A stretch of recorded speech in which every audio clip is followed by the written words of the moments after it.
This is your instructor, Dr. Todd Daniel, and we're getting close to the end of Block A, which means that we're going to be ready for unit test number 1 coming up very shortly. And before we get to that test, there are a few things I want to tell you about the test. Let me start with this. Test number 1 for Block A is going to be in 2 parts. It's still one test, but you can think of it as divided into those 2 sections, comprehension and the applied section.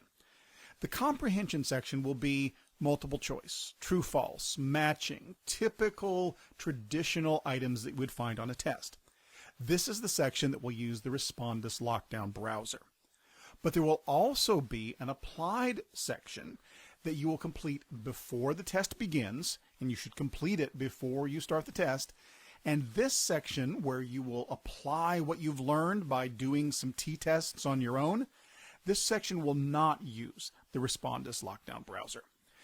I'm going to start with the comprehension section. This is most of the material that you will find on the study guide. The few things at the bottom of the study guide related to the applied section, I'll get to those at the end of this lecture. So let's start with a review of what we've learned in Block A. Populations and samples. When we do statistics, we are interested in learning something about the world at large. This entire group to which we want to apply a theory is called our population. It's the big group.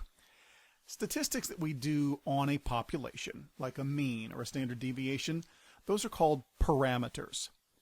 The mean and standard deviation of a sample, however, are called statistics. A sample being a subset of a population. Now that sample is not really the group that we're most interested in. We want to take what we learn from that sample and apply it back to the population. So the point of research is to draw conclusions about a larger group of individuals, the population, based on what we have learned from a smaller group of individuals. That's our sample.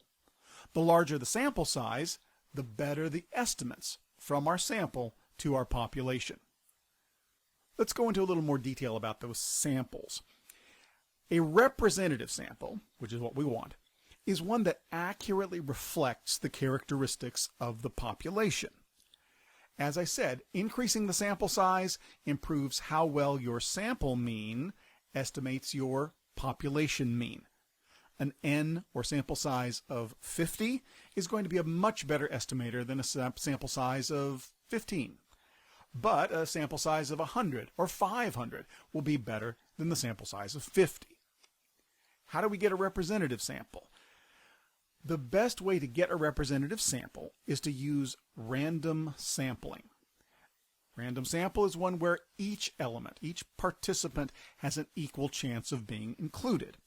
We get the list of all students at the university, and we choose from among that list. Everyone has an equal chance of being included. So while a random sample is the best way to get a representative sample, random sampling does not guarantee that our sample will be representative. There will be a small number of times when it will not, and that's why we need inferential statistics. When we do inferential statistics, we start with the null hypothesis, which is listed as H sub 0. The null hypothesis states that there's no difference between our experimental or our sample mean and the control or population mean. When we express the null hypothesis in numbers, we would write it as H sub 0 mu. That's what looks like that little u. It's a Greek letter mu. It stands for the mean of the population. Mu equals 7.5. What we are saying is that our sample is drawn from a population that has a mean of 7.5. Another way that we could say that there is no difference is to write our null hypothesis as H sub 0 mu 1 equals mu 2. Notice the focus is on the population mean. And our general idea for a null hypothesis is that the entire population has a mean difference of 0. Yes, there will be variability, but the high scores cancel out the low scores. Overall, our sample is just like our population. Now, that null hypothesis is tentatively assumed to be true. We say, well, if this null hypothesis were true, what would we expect to find? And if we get sample means that are so far away from our known population mean, we say it's highly unlikely. The probability of such a small or distant sample mean, that suggests that the null hypothesis is not true. It's evidence against the null hypothesis when we find small probability values. If you reject the null hypothesis, you say the likelihood of this sample mean is so tiny that it would occur less than 5 times in 100 or 1 time in 100. We reject the null hypothesis, saying there's no difference, and we accept the alternative hypothesis, which says that there is a difference. Now notice we don't prove that the null hypothesis is false. We would fail to reject the null hypothesis if there's not enough evidence against it. We don't accept a null hypothesis, although we might accept an alternative hypothesis. We simply gather evidence, and we may either reject or fail to reject the null hypothesis. There are 3 ways or 3 criteria that we might use to determine statistical significance. So these 3 ways would mean that the test is significant. Number 1, we look at the probability. If the p-value is small, less than 0.05, the test is significant. Or we could look at a test value. In the t-test, when we find a t-value in the critical region, over the fence or far away from the population mean, if the t-value is large, the test is significant. Or we examine the confidence interval. The null hypothesis says that there is no difference or a difference of 0. If the confidence interval does not include that null value of 0, then the test is significant. Now that critical region is the one that we establish when we look up a score in a table, like a t-table. We're going to use our sample to make some inferences about the population, a statistical inference. The critical region is that area outside of the fence, where the values are unlikely to be obtained if the null hypothesis is true. We would not find a sample mean this distant from the population mean if the null hypothesis is true. That's evidence against the null hypothesis. The critical value, or the CV, is what we look up in the t-table. That establishes the boundary of the region of rejection, or the critical region. So when is a test more or less likely to be significant? A test is more likely to be significant when mean differences are large. If there is a large difference between the sample and the population, much more likely there will be a statistically significant difference. And or when sample variance is small. When the variability around the two means is very small, very close together, well then even if the means themselves are relatively close together, that variability is still quite small. We're more likely to find significance. And or if sample sizes are large. Larger sample sizes translate into more likely to be significant. So if the means are very different, the sample variance is small, and the sample sizes are large, that's when we're going to find statistically significant differences. Now, significance tells us something important, that the effect, the mean difference, was not due to chance. Highly unlikely that the reason why our sample and population means are different is because of randomness. This was a real effect. But we also want to know, in the real world, is this significant effect one that has real world implications? And that's where we turn to an effect size. The effect size is a measure of how large the effect was. A significance tells us the difference was real, but effect size tells us if that difference was real big. We can have a test that is statistically significant, but of little or no practical value. When you get an effect size, typically a Cohen's d, it may be negative, it may be positive, and you interpret both of those exactly the same way. In fact, what I would suggest is just ignore the negative sign and always report the effect size in the positive. So now, let's drill down a little bit more into t-tests specifically and how we will use them for hypothesis testing. T-tests can only be used with two groups. There are two ways that we might go about obtaining those groups. The first is to use separate samples. We have a control group and an experimental group. Each one has a mean and a standard deviation. These are separate samples. They are independent of each other. This is also called a between subjects design. Or we could have two samples that are drawn from the same group of people and are taken at different times. A before weight and an after weight for an exercise program. Same people being measured before and after. This is called a repeated measures test or a paired samples test. Now, the research design for the paired samples is slightly different, but the idea still remains. We do not have independent groups. Those groups and their means are related to each other. It is therefore important that if we want to do either an independent samples t-test or a paired samples t-test, that we set up those tests properly. Now, I say SPSS, but this is true for any statistical software. The data for these two t-tests are structured differently. And if you structure the data in your data set wrong, then you can't run the test that you want to run. You want to think this through before you structure your data or do your data collection. What kind of test am I going to use? And that's going to tell you how you should structure your data. Now remember that t-tests can be used with two and only two groups.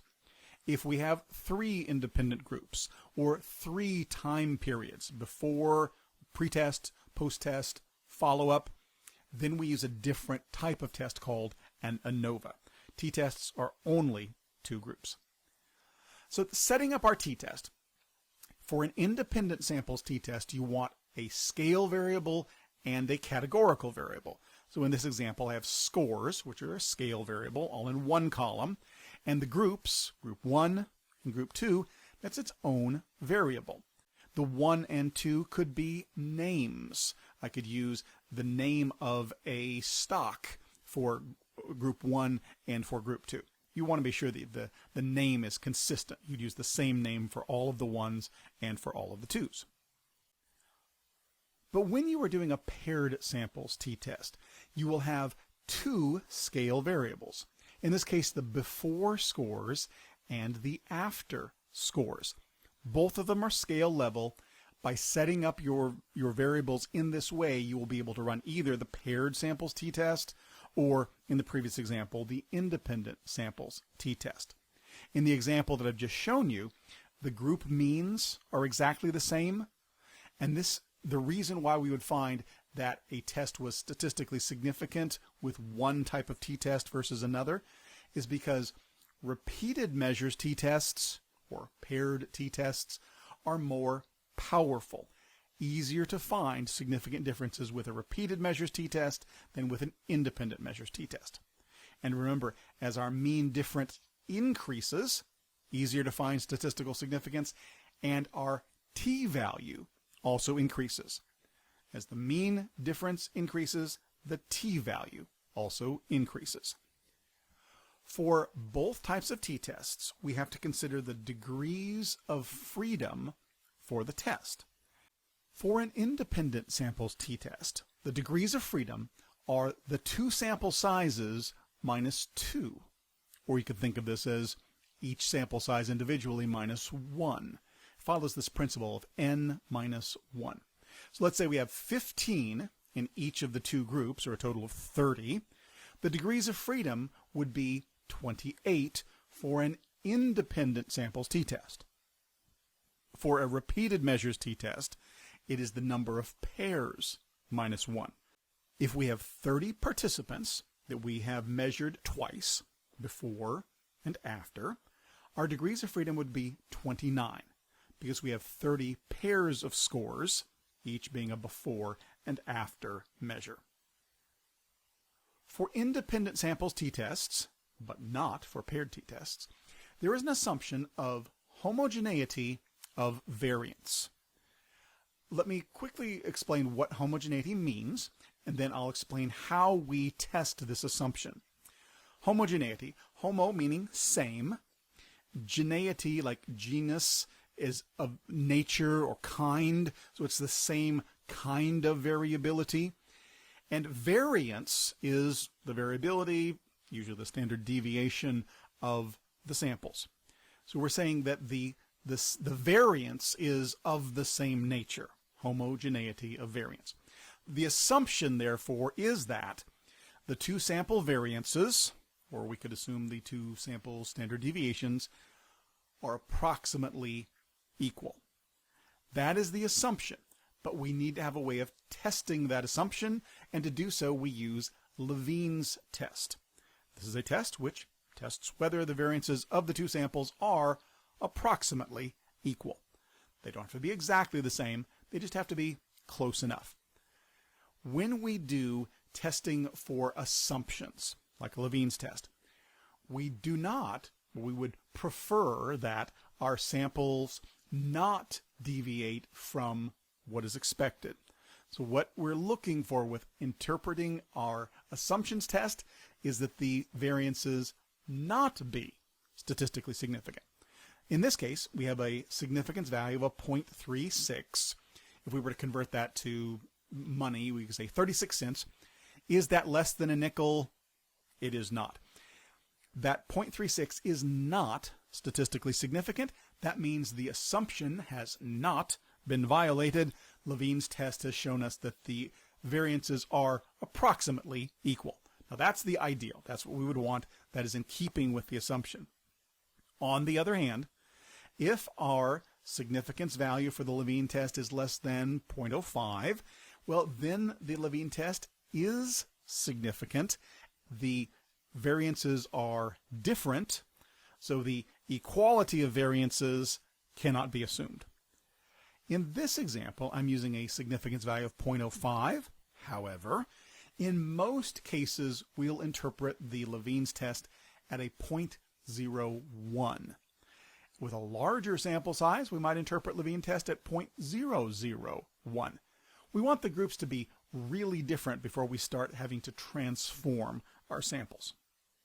If the Levene's test is significant, then the assumption of equality of variance has been violated, and we should use Welch's t-test instead of student's t-test. In JASP or in SPSS, this is very easy to do. We would, in this example, interpret off the bottom line that says equal variance is not assumed, or in JASP, it simply says Welch's t-test. We would just use the number that we gather from that t-test. So that's what you need to know for the more academic side, the traditional test. But here's a few things that you'll want to know about the applied portion of the test. You will be provided with two data sets, one about mutual funds, the other about stock prices. You will also have a structured answer sheet, which is about the type of t-test that you would run on these data. There is also a study guide which covers the material that I've just finished covering for you in this lecture. So what do I mean by this structured answer sheet? What you would do is examine the data set. You may need to restructure the data set as appropriate, and then you would bring that data set into JASP. So for the stock price example, you would work your way through assumptions check. There is a box in JASP that as a normality check. Click that box and look for that p-value. If it is less than 0.01, the assumption is violated. If it is greater than 0.01, the assumption of normality has been met. Then select the appropriate statistic. What type of test will you be using? The null and alternative hypotheses, mu1 equals mu2, or mu sub d equals 0. The alternative would be a mu does not equal. And that would be for a two-tailed test. And I'll give you a hint that we're using a lot of two-tailed tests here. Next, the level of significance. So how many tails for the test? 1 or 2. What is our alpha level? We'll use the typical value for all of these tests. Our degrees of freedom. I mentioned that n-1 principle. So is it number of pairs -1 or number in each sample, each group -1? And then finally, we look that up in the t-table, and that'll give us a critical value. With that, we will run the test in JASP, and just to make sure you're on track, check that t-value, make sure it is the negative 9.893. And if it's not, something is wrong, so you want to go back and check your data. As long as you're getting that value, all of the other pieces should fall into place. So it's T with the open parentheses. That's where your degrees of freedom goes. Is that P less than or greater than 0.05? What are the two values for your 95% confidence interval? What is the value for Cohen's D effect size? And then in the descriptive statistics, the mean and standard deviation for group 1, mean and standard deviation for group 2, and the mean difference. So M sub diff is the mean difference. And then in the APA or make the decision section, is it significant? Is it not significant? Are the groups different or not? That is what you need to know to do well on this first test. So be sure to have your study guide, work on the tests, the t-tests before you begin the actual test online. Because once you begin, you can't go back. Get all of this ready to go, and then you'll need to have this first test completed before the end of week 5. Good luck on the test. I hope that you do well.